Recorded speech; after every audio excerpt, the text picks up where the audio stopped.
Welcome to Sally Bonnie Fibre and Art. So I'm just going to show you a little hack that I learned when first using wire armatures. If you're really new to using wire, like I was at one time, when you get to the point of starting to add your wool, you might find it a little bit slippery. So a really great hack is this is an old wool jumper of mine, so I cut into strips.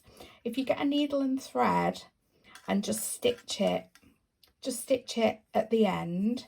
I'm just going to show you here. I'm not going to do that, it would take far too long, but you would simply wind it around the wire and just wind it round. Be careful not to overlap too much, but you would wind it round. Now I would suggest that you do this when you've actually got your armature into a shape, because it's a lot easier than if you've got to start winding round.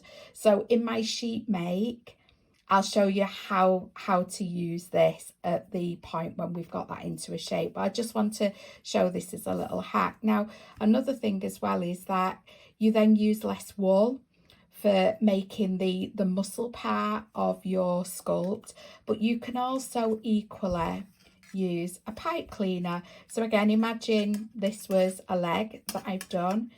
You would just literally wind it round, just wind that round. That might appeal more to you because you think, well, actually that looked a lot easier than me getting a needle and thread and a bit of fabric out. So these cost money. This, if you've got an old jumper, or you could pick up an old jumper in a charity shop and just cut that into pieces. Ask your family if they've got something like that, and then obviously we can needle felt on top of that. Make sure it's wool though, because you'll have a problem otherwise needle felt into it.